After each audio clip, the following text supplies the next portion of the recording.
फिर से शर्मसार कर दिया। इंसानियत की मिसाल देने वाले देश पे एक बार फिर काली प्रतीक की नज़र लग गई।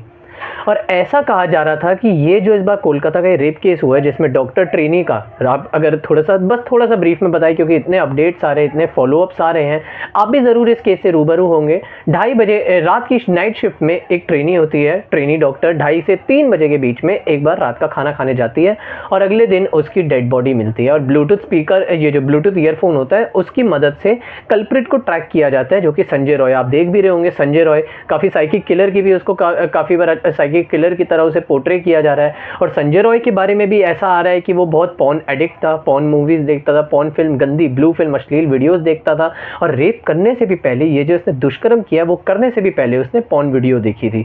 और इससे भी पहले अभी जो ताज़ी रिपोर्ट आई है उसमें यह आया कि संजय रॉय के रेप करने से पहले वो एक और लड़की के साथ सेक्सुअली असॉल्ट करके उसे आया था।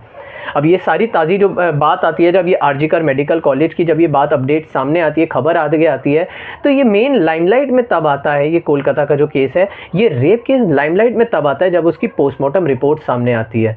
बहुत इतनी बुरी तरीके से दुष्कर्म किया था, उस पोस्टमार्टम रिपोर्ट को ब्लर्ड कर दिया गया है। अब जैसे उंगलियों पे उंगली तोड़ दी गई है, इंटेस्टाइन तोड़ दिया गया है, जो फीमेल प्राइवेट पार्ट होता है उसको अच्छे से रप्चर कर दिया गया है। और ऐसी दिल दहला देने वाली, रूह कपा देने वाली पोस्टमार्टम रिपोर्ट सामने आती है। और आज वेस्ट बंगाल में स्टूडेंट यूनियन ने वही कोलकाता के एक भवन के बाहर प्रदर्शन किया, जिसको सीधा सीधा भारतीय जनता पार्टी का भी समर्थन मिला। भारतीय जनता पार्टी भी उन स्टूडेंट यूनियन के जितने भी कार्यकर्ता थे, जितने भी वहाँ के मेंबर्स थे, उन सब के साथ उस धरने प्रदर्शन में अपना अपना तरीके से सहयोग, अपना समर्थन दिया।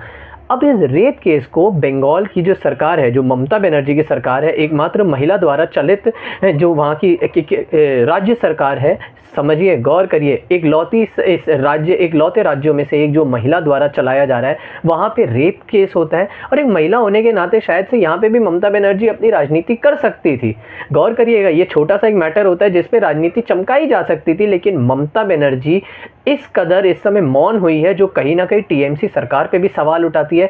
और शायद अब बंगाल की जनता को भी पता चल रहा होगा कि महिला होने के नाते इस महिला को लेकर ये जो संवेदनशील केस है, किस कदर लापरवाही बढ़ती जा रही है।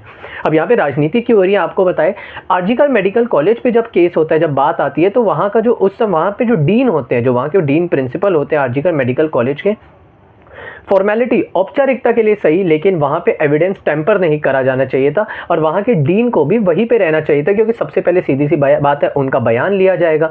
लेकिन डीन रातों रात ट्रांसफ़र कर दिया जाता है, वापस उस कॉलेज में लाया जाता है और एक बार फिर से ट्रांसफ़र करा जाता है, यानी उस डीन को 2 बार ट्रांसफ़र मिलता है। और जो कॉलेज का प्रेमिस होता है, ऐसा कहा जा रहा था सबसे पहले तो ये जो ट्रांसफ़र कराया है, ये भी ममता बनर्जी के ही समर्थन से हुआ है, क्योंकि कहा जा रहा था डीन को सीधा सीधा ममता बनर्जी और टीएमसी ये जो कार्यकर्ता है, जो विधायक है, उनका समर्थन है, सपोर्ट है, बैकएंड सपोर्ट है। उसके बाद अब जैसे ही ये केस सीबीआई को हैंडल होता है, वो पूरा आरजीकर मेडिकल कॉलेज रेनोवेट करने के नाम पर तोड़ दिया जाता है अंदर से। एविडेंस टैंपरिंग सरेआम हो रही है और एक वीडियो भी ताज़ी ट्विटर पे भी वायरल हो रही होती है। उसमें ये पता चलता है कि किस कदर वो जो आरजीकर मेडिकल कॉलेज है, वहाँ पे सैकड़ों की तादाद में लोग आकर तोड़फोड़ करते हैं। एविडेंस टैंपरिंग सीधा हो रही है, सीबीआई की इन्वॉल्वमेंट इस केस में हो गई है, लेकिन ममता बनर्जी की सरकार अभी भी मौन, खामोश, कोई जवाबदेही नहीं, कोई अकाउंटेबिलिटी लेने की बात ही नहीं। यानी एक तरफ जिस फुर्ती से सीबीआई को ये केस हैंडल किया गया था, जिस तरीके से सीबीआई को ये केस सौंपा गया था, एक गेम चेंजर देखा जा रहा था। क्योंकि आखिर काफ़ी समय बाद, वैसे दुष्कर्म की आए दिन खबरें आती रहती हैं, ये एक ऐसा केस था जिसमें डॉक्टरों की सुरक्षा को भी लेकर सवाल उठा था और महिला सुरक्षा को भी लेकर सवाल उठा था, जिसकी वजह से इस पूरे ये जो केस था, इसको गेम चेंजर कहा जा रहा था। क्योंकि कैपिटल पनिशमेंट की बात कर दी थी जो विक्टिम्स थे, ये जो आरोपी थे, उनके लिए विदेशी जो कानून थे उनसे तुलना करी जा रही थी। लेकिन यहाँ पे देखिए, ये भी जस्ट अनदर रेप केस की तरह रेप बन के रह गया है। मतलब ऐसा समझिए कि आज हमारे देश में अगर कोई भी ऐसी संगीन जुर्म होता है, हम ट्विटर पे ट्वीट करके ट्रेंड करा देते हैं, उसका हैशटैग चला देते हैं, मोमबत्तियाँ लेकर सड़कों पे आ जाते हैं, लेकिन ये कब तक चलेगा? क्या हमें क्रांति दिखाने के लिए, अपने अंदर के जो जज्बात होते हैं, हमारे अंदर की जो ताकत होती है, वो दिखाने के लिए देश की औरतों की इज्जत को दांव पे लगाना पड़ेगा? यहाँ पे फिर कोई कंस्ट्रक्टिव स्टेप, कोई ठोस कदम नहीं उठाया गया और कोई फॉलोअप भी ऐसा ऐसा नहीं आ रहा है, जो कि सीधा सीधा ये दर्शाता है कि सिस्टम छोड़िए, राज्य सरकार की कार्यकारिणी पे सवाल उठ गया, लेकिन कितनी मौन और कितना तुच्छ बात है ये टीएमसी सरकार के लिए और आरजीकर मेडिकल कॉलेज के वो जितने भी कमेटी हैं उन सब के लिए, कि वो कैसे एविडेंस टैंपर कर रहे हैं। और एक ट्रेनी डॉक्टर की मौत हो गई, रेप करके उसका मर्डर कर दिया, एक लड़की के लिए नहीं, इस रेप केस के लिए नहीं, इंसानियत के नाते थोड़ा सा भी औपचारिकता करी जा सकती थी, लेकिन कुछ नहीं किया। अब देखिए, एक और जो यहाँ पे गौर करने वाली बात थी, संजय रॉय जब गिरफ्तार हुए थे, पोस्टमार्टम रिपोर्ट में पाया गया कि जो उस ट्रेनी डॉक्टर की डेड बॉडी थी उसमें से 150 ग्राम सीमन मिला, और औसतन एक मर्द 15 से 16 ग्राम सीमन निकाल सकता है। यानी संजय रॉय अगर इकलौता वहाँ पे आरोपी था तो वो 15-16 या फिर चलिए 20 ग्राम तक सीमन निकाल सकता था। बाकी 100-125 जो ग्राम सीमन था वो कहाँ से आया?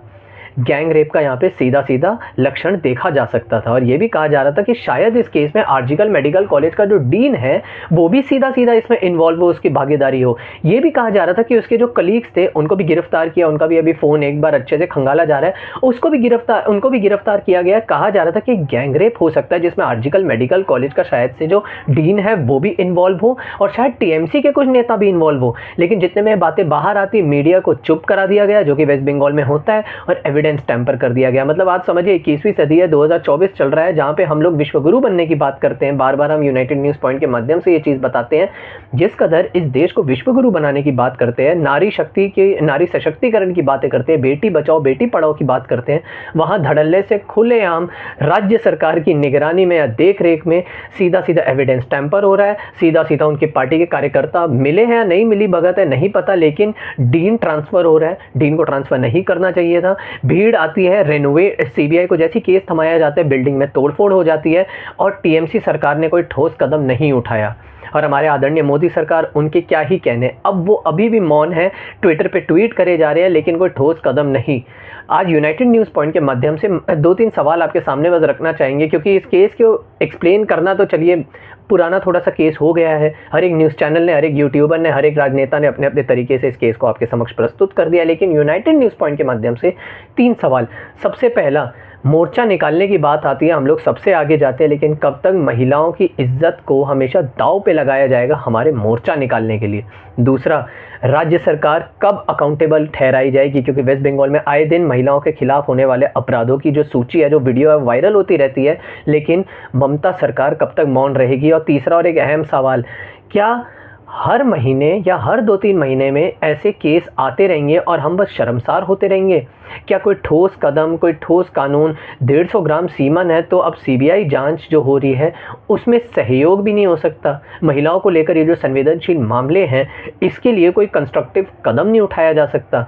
ये कुछ सवाल थे, और इस रेप केस को इसलिए सीधा सीधा राजनीति से जोड़ा जा रहा है, इसलिए भारतीय जनता पार्टी भी अपने तरीके से समर्थन दे रही है उन सारे स्टूडेंट यूनियन वालों को जो ममता सरकार के इस्तीफे की मांग कर रहे हैं। और यहाँ पे एक डॉक्टरों की भी सुरक्षा की बात आती है, क्योंकि ट्विटर पे आए दिन वीडियोस आती है कि पेशेंट मर गया, कोई लापरवाही कुछ हो गई, तो फ्रस्ट्रेटेड डॉक्टर्स को अचानक से भीड़ मारने लग जाती है, या जो मृत होते हैं उनके परिवार वाले मारने लग जाते हैं। जैसे उसको भी लेकर अभी